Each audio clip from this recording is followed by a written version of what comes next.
can't see I've the started recording. caption on the video. You're just going to have to upload the PowerPoint presentation as a separate file so they can look at it as well. Okay, That's what we do. that's Yeah. what we do. You guys are on. I'm going to start. Okay. Okay. So, Go to the next slide. the attack on the Iranian embassy Canberra in 1992 sparked the media's attention, created a stigma to a minority ethnic group and migrants as a whole. Those who come to Australia are forced to assimilate with little knowledge of how to properly fit into a society that is prejudiced on those who do not fit the social norms.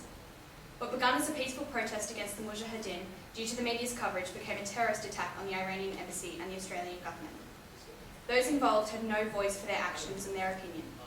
One image from the raid became the face of their ethnic group and swayed society to think of these individuals who have a story of torture and hardship as criminals with no rights. The simplistic set allows the words in the story of the play to speak for themselves. The play is rich with symbolism and emotive language. The purpose of this play is to give a voice to those who are silenced by society and the media, to humanise these people we have so wrongly condemned, to make the audience feel emotion for their story, and therefore change society's wrong perceptions. The media plays such a huge role in the influence of ideas associated with refugees and asylum seekers. Just another few notes. Okay, so migrants who come to Australia, they are expected to be treated with respect. However, they are rarely told that practicing of their own culture stands out and can be looked upon negatively. The fact that the court says that these migrants are given a gift coming to Australia and they're expected to forget their past is purely wrong in my opinion. You can't forget who you are and where you came from. And you can't blame these people for the way they are, and Australian society doesn't make it any easier for them to fit in and to assimilate, especially as they are not pre-warned that they will have to. John Burke spoke at the 2014 Australia Day ceremony in the Blue Mountains, and he raised a few interesting points. He said, "Migrant parents are the best in the world. They have left all they have known, often to make a better life only for their children." He also stated that when coming to Australia, no one hands you a rule book on how to act and what to do. What helps you fit in rather than stand out? So therefore, when we see migrants in the street or people in traditional cultural dress, they may not realise it, but they are identified straight away. And some people immediately have negative feelings towards them through no fault of their own. The incident that sparked the writing of A Beautiful Life and the way the media handled it did not just affect the family of these migrants, but influenced society's negative attitudes towards migrants of this culture and in general. The way the media portrayed these individuals is a prime example of how strong the media's influence of society's opinion is. So I'm just going to talk basically on everything that Clare has said. So our conceptual focus summed up in a sentence is giving a voice to those who are silenced by the Australian media. So Claire's talked about a background that we think is really important as part of the play, and that's a focus on perception and media and the way people are presented in Australian society. So that's basically our one statement. So the play itself already has this huge focus on prejudices and perspectives provided to the Australian society that's not actually reflective of the real situation. And I think if you think about it, the root of the preconceived ideas about, the terrorists and the asylum seekers and everything, are even in our society today, not particularly within the play, are largely driven by the media. Not only do we have legislation now that controls the actual reporting of the asylum seeker issue, we're having governments who are trying to step into media, into objective media, and change the way they even talk about this issue. And I think particularly in the last few years, A Beautiful Life is a play that is so relevant to the issues of asylum seekers and right now in our modern context. So I think you'd be foolish to consider this play without thinking about the world around it. We're absolutely buzzing with the issues that are in A Beautiful Life. We talk about them so much in the media, even if it's not necessarily the actual, even if this was written, probably, I think it's 20 years now, 15 years now, it still reflects, and it's so important. So it's really important for us to consider at the heart of this play is the way we present and perceive people exactly like Hamid and Jilla, who are in similar situations both in the context of the story itself and the injustice there, but also in relation to the wider world. We want people, I think, we've got this idea that we want people to come out of this play and question the way that people are presented to them, people who are exactly like the Parsis are presented to them, and to challenge the way that we're told about asylum seekers and refugees, and we're given this attitude that they're not human, and they don't have past, and they don't have, feelings. And I think this is, in A Beautiful Life, this is such a big part of it. It's a part of seeing the whole human aspect of the characters. So basically, you can actually go to the next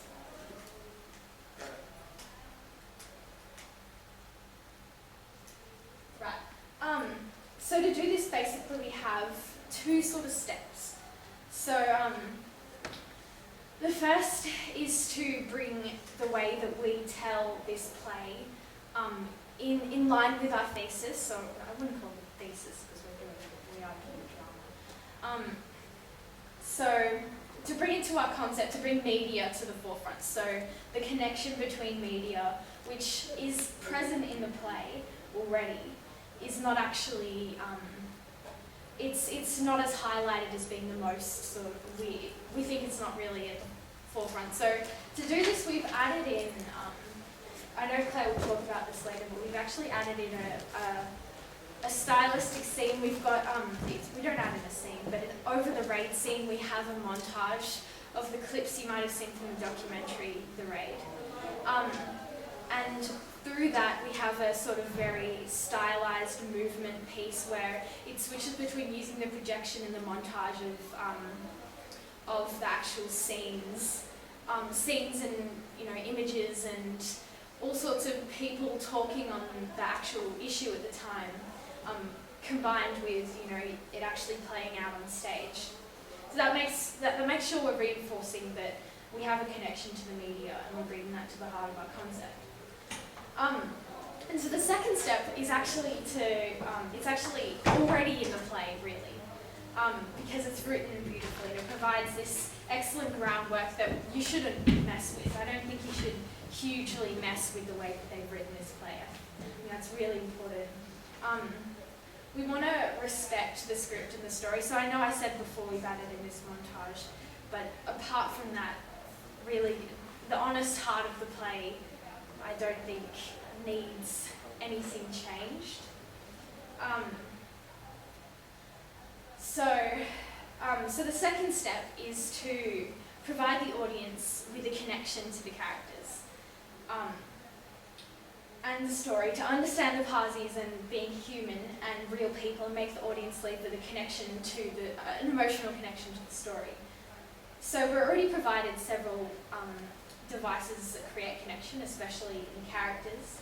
So you've got Amir, who's a bridge between Australian and Iranian perspectives. So you have him telling the story, acting as a narrator, and he's halfway between both kind of, what the audience is, they're mostly Australian, halfway between that Australian modern upbringing, halfway between his own way that he grew up. And then we have Brendan, who's our, full Australian character, who's kind of exactly who you want to see this production, and not in the kind of way where it's, a target audience, like we want to fill our audience with Brendans, but more that you hope that somebody like Brendan comes in, and regardless of whether or not, they were interested to start off with, sees this play and has a change of perspective. So it takes the journey that Brendan takes. And I reckon the purpose of his character is deeply embedded within this. You can find a connection with him if your views are like his, and then you watch him make a journey and hopefully make a journey within yourself. So making this emotional connection to authenticity and to the play itself is really, again, at the heart of the play and of our sort of interpretation.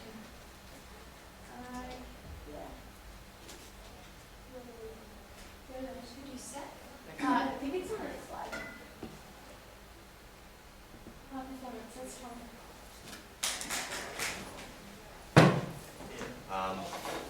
Casting, actors need to be open-minded and authentic and don't have to be necessarily highly experienced. They need to be aware of the main aim of the play and place this centre to their participation. The Iranian characters do not necessarily have to be Iranian, but need to look and work on accents that suit the play. It needs to be realistic. Training. All actors are encouraged to spend time with Iranian migrants and refugees for accent purposes, as well as building the most accurate character. All performance and aspects of performance need to be focused upon authenticity. And finally, play building. Actors will be required to prepare for play building and be open-minded, as many scenes will be devised and developed through improvisation. Physical theatre will also be a part of the performance. An example of that is when the press shark around the family with cameras and interrogate them for interviews and stuff.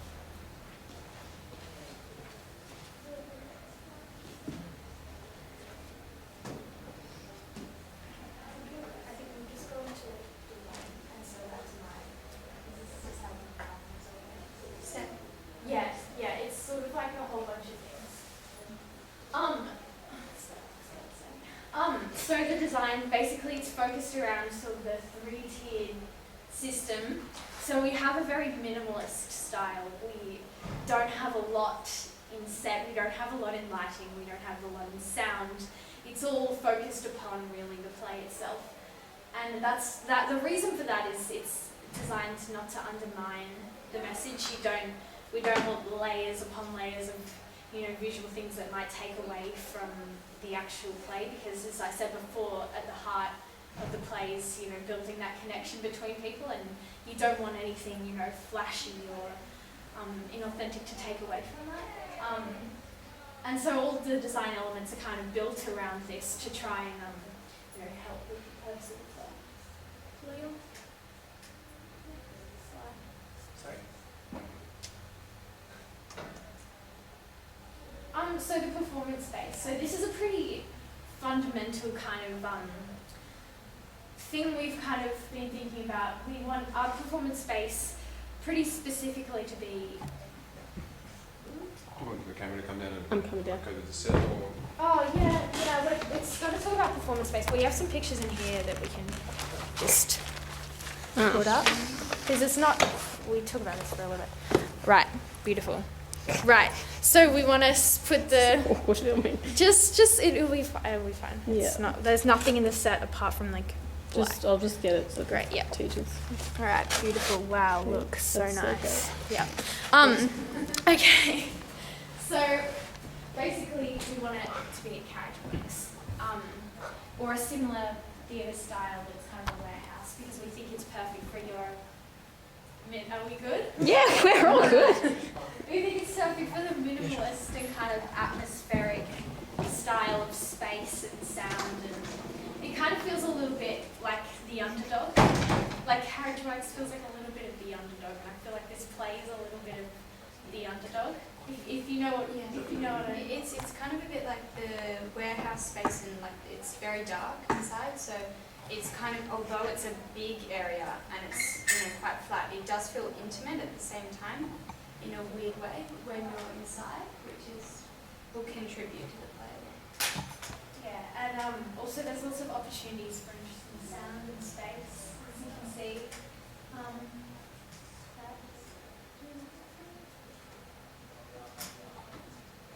Hello.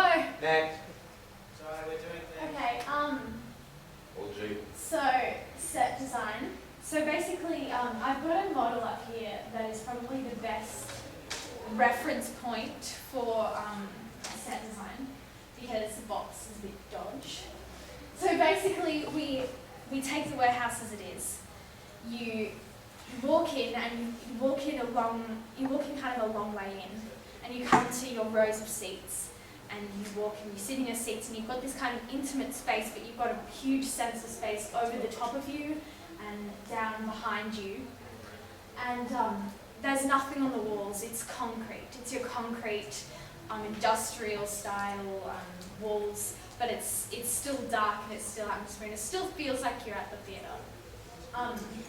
And that was done obviously because we don't want to detract from the content, all those sort of the message of the play, same things I was talking about with the cogs. And ultimately, although it appears like it needs to change between a series of it's fine.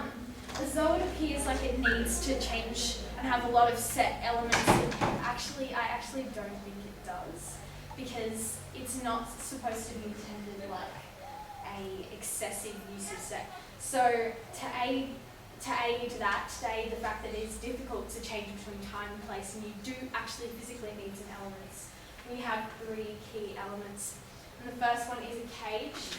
It's not actually a cage. If you want to look at these wide models.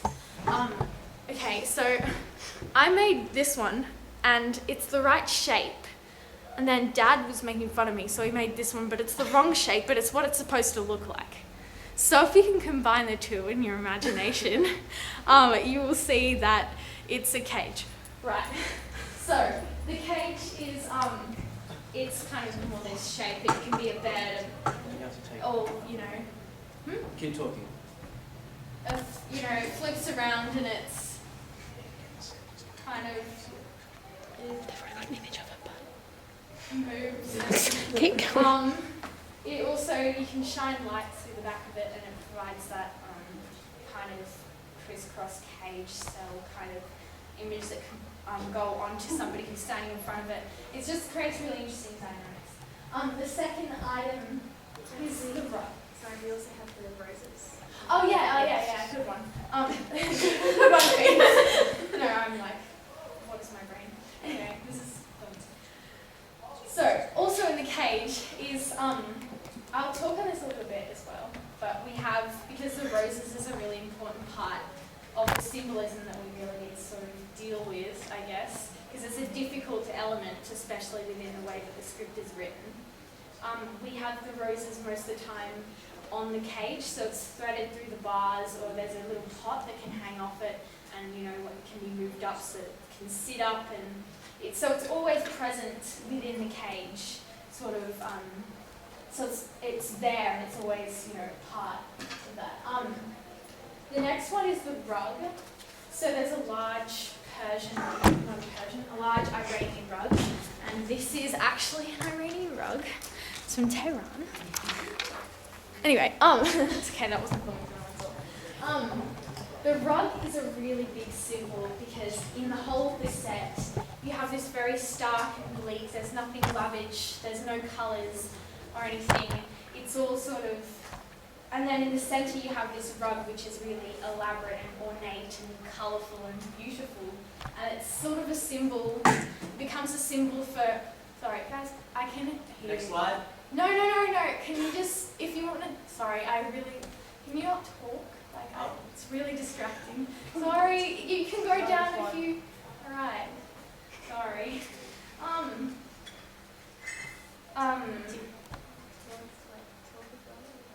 Yeah, sure, yeah. No, I didn't know if you want like. Oh, no, interrupt me. Well, it's just that.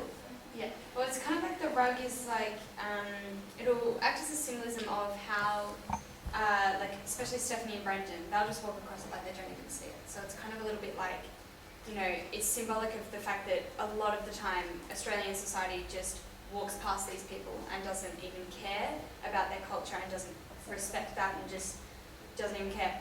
And Tuhumid and Jilla, they treat it with the utmost care. They take off their shoes before they go on it. It's their prized possession, and it becomes a symbol of their culture. You know, they have a great respect for it, and it's, you know, it's cared for, and it's definitely created as this symbol where, you know, where in some situations it's abused and it's, you know, walked all over and disrespected, where in others it's treated as if it's this really important kind of thing.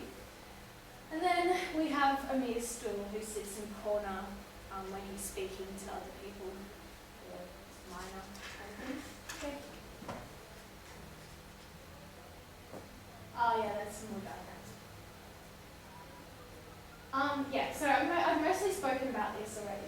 but the rose is basically, it's threaded through the thing. It's important to have it on stage. And then you also have the rug as a symbol as well. So, you know, it's just to make sure it's present and always there, you know. Lighting. Okay. So that'd be a little bit difficult to understand, because I didn't have any paper. But we kept our lighting really simplistic. So it's got 3 lighting stages. So in the yellow, this is going to be really hard to explain. Do you have a drawing of it? Yeah, on my iPad. Okay.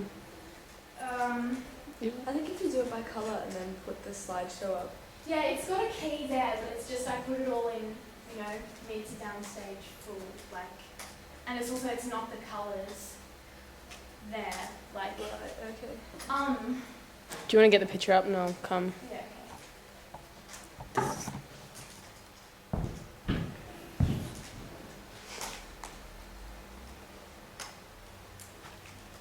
So, hello, can you see that? Yeah. Do you want me to turn it like this?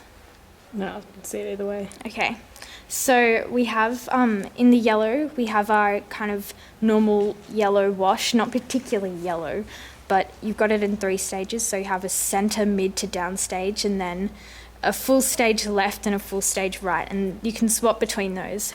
You also have a spot, again a yellow spot, but that's in the corner for a mirror.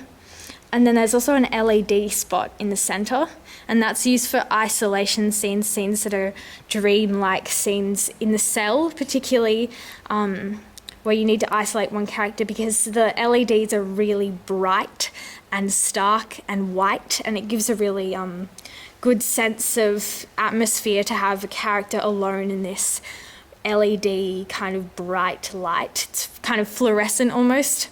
And then this is our cage here, and you've got lights at the back of that to use for the actual use of the cage lining thing. Shadow, that's the word. Great. Yeah. So it's just it's simplistic. It's used sparingly, and it aids transitions through time and place. Yeah. So the transitions is something that you can't really avoid, I think, in this. And the way that we've dealt with is that we don't want to have lights moving a lot, because I think that if you have lights up, lights down all the time kind of thing, or too much movement, it can feel a little bit, depending on the way that you do it, it can feel a little bit unrealistic. So the lights will never fully go down. There'll be minimal swap between the lighting stages, and the actors will move the set clearly visible, and you'll have transitions, especially early on in the play, as clear moments. So you'll have Gilla, when they very first go to around, not in the first scene, but in the one after that, you'll have her change her costume on stage in front in that spot. And then, you have the rug, you watch as the rug gets rolled up really carefully, and that transitions between the place as opposed to acting like it's not moving around on the actual scene. It flows naturally, but it definitely relies on the actors to create the set and create the transitions. Yeah. It's also kind of a little bit like not treating the audience like they're a little bit stupid, if you know what I mean, like not being like, well, this is the new scene. It's more kind of, at the start we set up, that Amir is acted kind of his mind in a lot of scenes, in the past scenes. So you kind of set that up for the audience, and they will understand as it goes along, rather than, kind of treating them like they don't know what's going on, because I think they, you do understand in a way. And just quickly on sound and projection. So the location allows for a lot of on-stage sound to sound really interesting, but the actual use of technological sound is sparse in our kind of concept, because we want it to, everything is created real. So when you have scenes that are busy, like the raid scene, or scenes that need a lot of noise, or to create a sense of atmosphere, it can be created around the entire warehouse. Because of the empty space, it allows for echoes and different kind of atmosphere, which is really and projection is only used really in that first opening montage, but so that's that really is just to create a connection to the media. I think that's it. Okay. Do you want to do costume?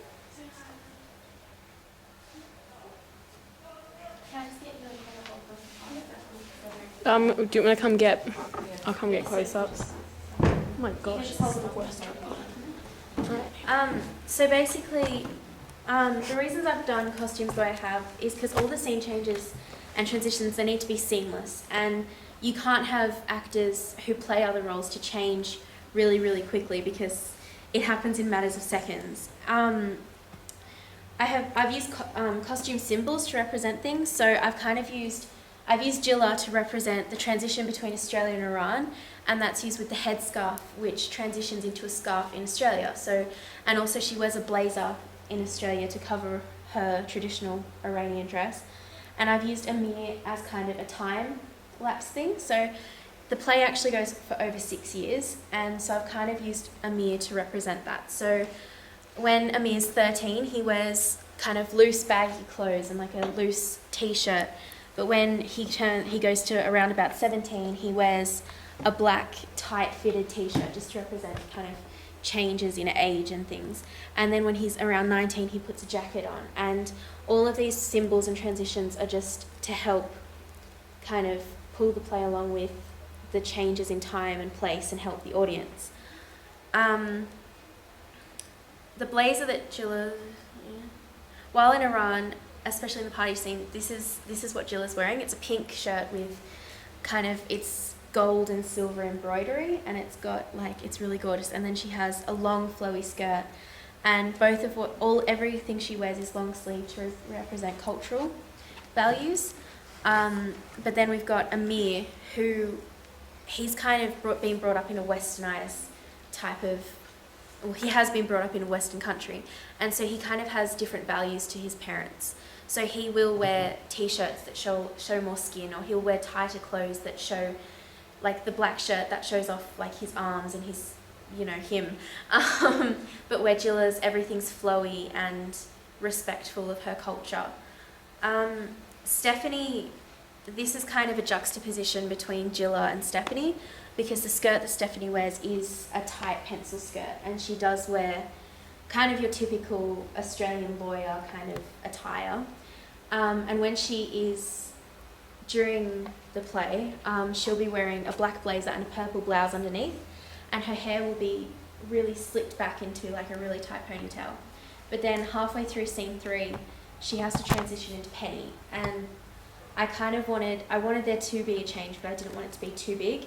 So she just takes her blazer off and undoes her hair, and that's that one down there, and that's just when she's getting taken away. But and then we have Brandon, and his costume changes. He changes about 4 times, I think, during the play. This is his starting and his ending costume, and when he starts off, he's very aware. He has pride for himself, and he has pride for his job. And then during the play, we see that he takes his jacket off, and he's got his sleeves rolled up, and his tie comes undone with the buttons, and that's kind of like, it kind of symbolizes that he's kind of internally struggling with working with the family, and that's representing him on the outside. And it's also his annoyance with the whole ordeal, because he doesn't see their side of the case, and he's kind of just trying to get them to work with him to get this case over instead of listening to Hamid.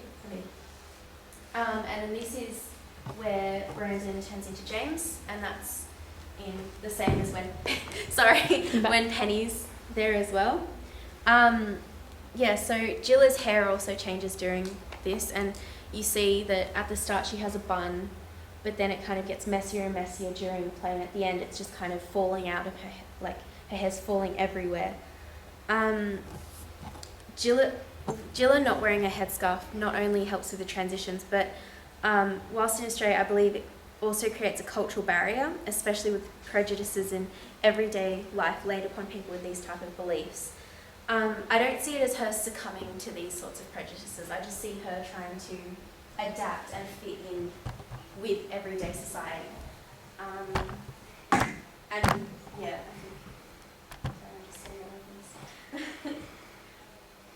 I think that costumes in this play, they're all quite plain. They're just plain attire, plain dress. Everyday people wear them. But I think that the symbols within them are the things that are important. I don't think that costumes make the play because they're not flashy. They're normal, but the things that they represent are the more kind of bigger picture thing.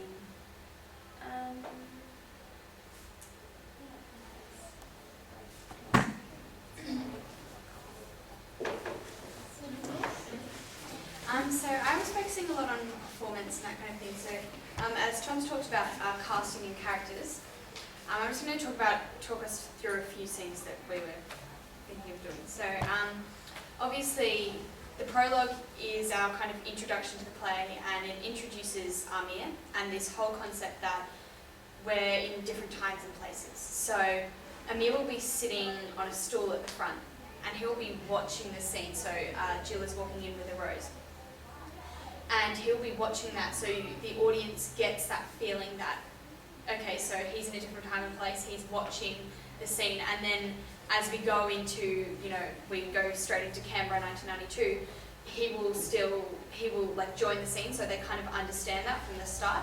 So you don't really need to treat the audience like they don't know, because they will at the start. So obviously the opening text is foreshadowing and powerful. He says, "I want to tell you a story, son, a story about yourself." And the line, "A black demon took your father just because he loved a friend." It's also foreshadowing a lot of the relationships that we see throughout the play. And I just find it interesting the fact that, they're obviously telling Amir this story, even though in some scenes, he was there. But, it's so important to their culture. It's so important if you're a migrant coming to Australia and you have a child who hasn't learned, your traditional culture. It's really important to kind of, teach them what has happened in your past, because, it kind of can also explain a lot about, Jilla and, the way she is. She's been through so much, but yet Amir probably doesn't quite respect that as much as he should. So obviously scene one, that's the raid on the Iranian embassy, and as Tom said, this is going to be physical theatre, so there'll be moments of slow and there'll be moments of fast. And we're also thinking that, so basically we call it choreographed chaos, and so halfway through the physical theatre piece, the montage will begin.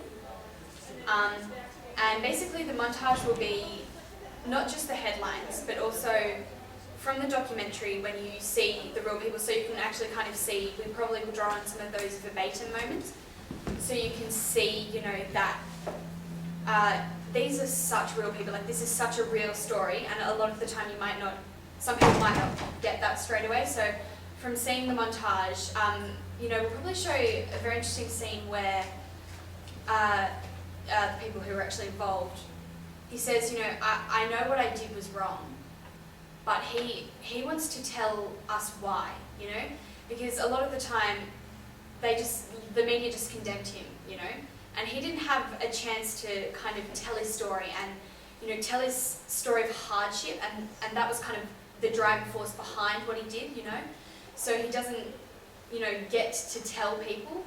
And that's the thing, is that, I think that it's beautiful in a way that the way he respects the fact that he knows what he did was wrong, but he, wants to explain why and that kind of thing. So yeah. So halfway through, the montage will start, and then as the scene ends, there will still be a bit more montage, probably the interviews, because it's hard for, for the audience to focus on two things. So the raid will be shown during the raid on stage, and then there'll be the interviews. So that will hopefully begin to put into perspective how wrong the media and Australians' misunderstanding and treatment of these individuals is. So in scene 3, we get introduced to Stephanie and Brendan, and they're very interesting characters in themselves, because in a way, Stephanie and Brendan, it's their relationship, you know, is a clear way, you know, that a lot of people can, they obviously, as we've said, can relate to Brendan, but, you know, just the whole, you know, relationship between them is another kind of undercurrent story that is sometimes a bit pushed aside, but it is a really important aspect, because you know, you kind of see that Stephanie wants to, you know, she's really driving on this case, and Brendan's a bit laid back because he, you know, he's a bit like, I don't really like you anymore, and, you know, there's that kind of thing happening.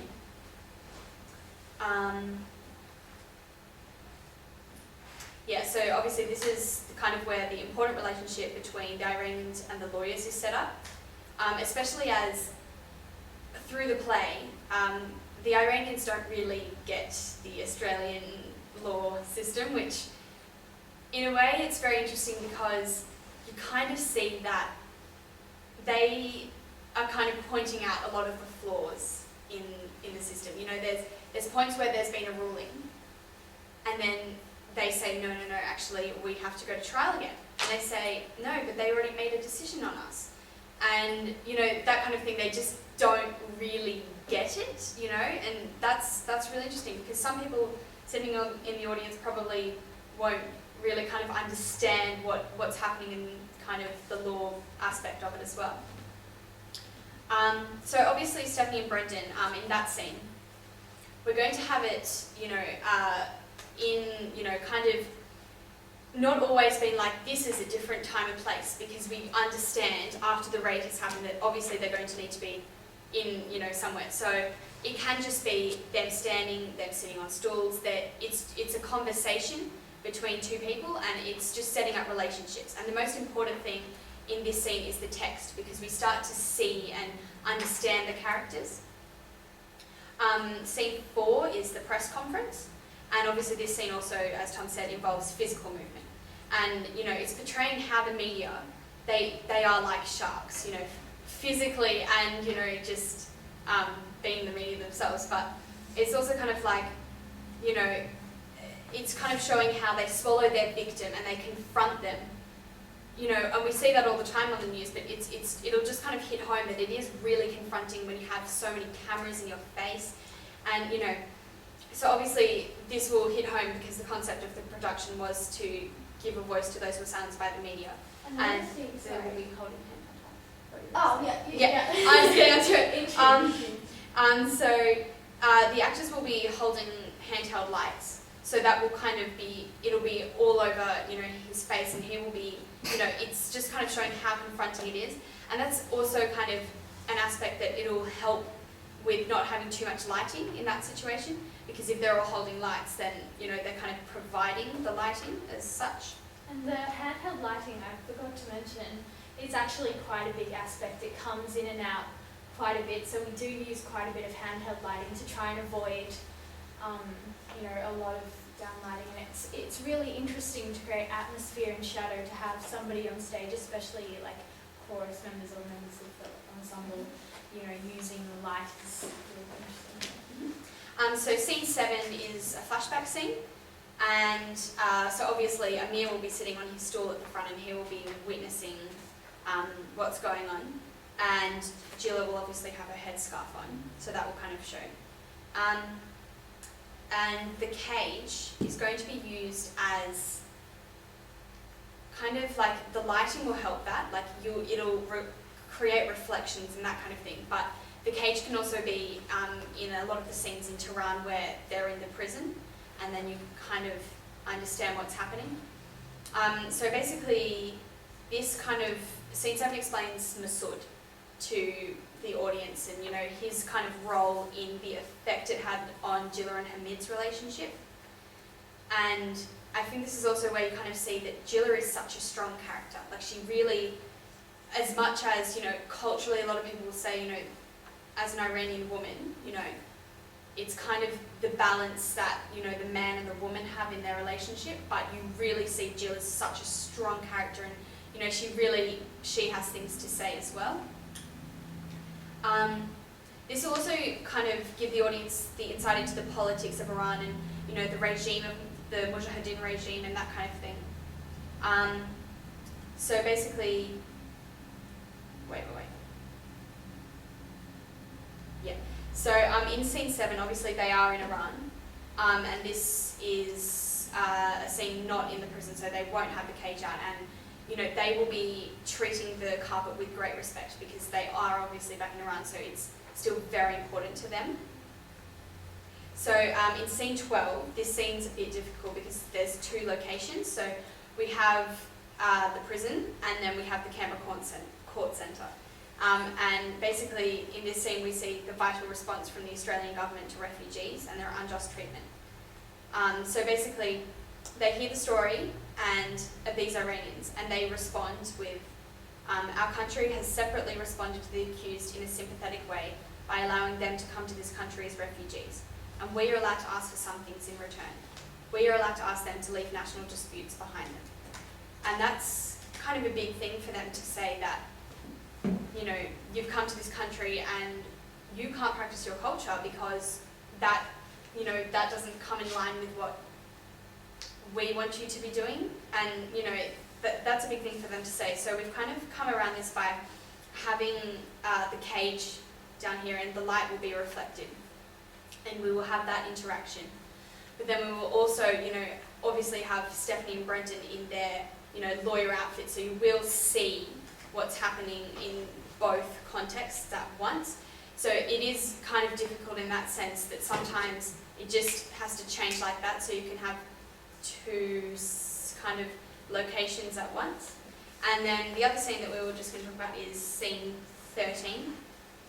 So that's Brendan, Stephanie and Hamid, and this kind of really highlights how genuine that, Hamid is. This is basically the scene where Hamid is in Australian prison, and Brendan and Stephanie find a note which basically kind of showed that you obviously know that in Australian law the jury has to remain, they can't kind of be influenced by other things.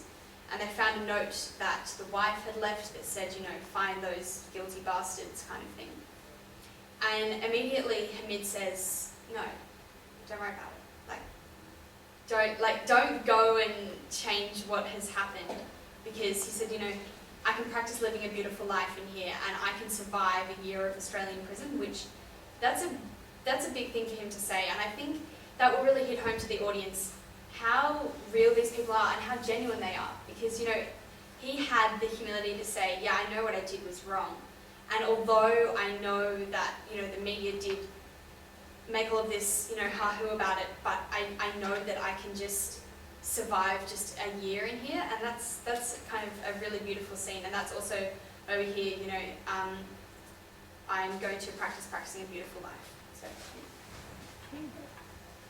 is that it? Good Good fish. guys. Oh, 43.